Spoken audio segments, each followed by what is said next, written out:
Vote share കൂട്ടിയെന്ന് പറഞ്ഞത് തന്നെ അത് വേറെ കാര്യമാണ്. തിരുവനന്തപുരം ജില്ലയിൽ അവിടുത്തെ ചെയർപേഴ്സൺ ഉണ്ടല്ല, ഒരു ലേഡി ആര്യ മേയർ.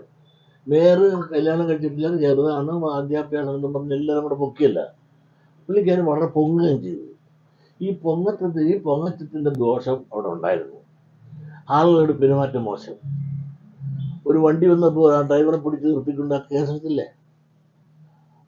അത് അധികാരത്തിൻ്റെ ദാർഢ്യമല്ലേ? അധികാരത്തിലിരിക്കുന്നവരൊന്നും വിനയമല്ലേ വേണ്ടത്? ആ വിനയം കാണിക്കാതെ ആ പ്രായത്തിൻ്റെ ചെറുപ്പത്തിൻ്റെ ദാർഢ്യവും അഹങ്കാരവും അത് വളരെ ചർച്ചാ വിഷയമാകുകയും അത് ഇന്നും ലൈവായിട്ട് നിൽക്കുകയും ആ കോർപ്പറേഷൻ തെരഞ്ഞെടുപ്പിൽ അതൊരു കാരണം തന്നെയായിരുന്നു. ആ കൊച്ചി കുറേ കൂടെ പൊതുപ്രവർത്തനത്തിൽ വളയാനെന്ന് ഇന്നലെയായിരുന്നു. വളയണം. ആ പൊതുപ്രവർത്തനത്തിൻ്റെ പൊതുശൈലി ഉണ്ടായിട്ടില്ല.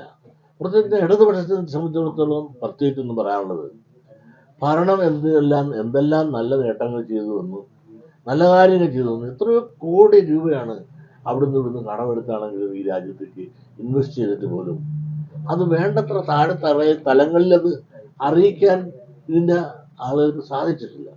പിന്നെ അതിനെല്ലാം ഉപരി ഈ കുറെ മസിൽ പിടുത്തം ഉണ്ട്. പണ്ടത്തെ കാലമല്ല.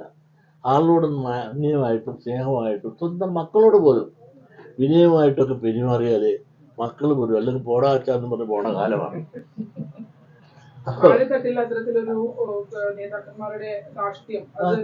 എല്ലാവർക്കും ഞാൻ പറഞ്ഞില്ല, എത്രയോ നേതാക്കൾ.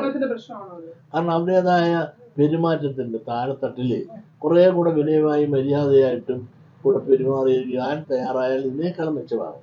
പിന്നെ മന്ത്രിമാര്, കഴിഞ്ഞ മന്ത്രിമാർ പറയുമ്പോൾ എല്ലാം ഞാൻ പറയാം, കഴിഞ്ഞ മന്ത്രിമാരെടുത്തോളം മെച്ചമായ രീതിയിൽ പ്രകടനം കാഴ്ചവെക്കാൻ ഇത്തവണ വന്ന പല മന്ത്രിമാർക്ക് സാധിക്കാതെ പോയിട്ടുണ്ട്.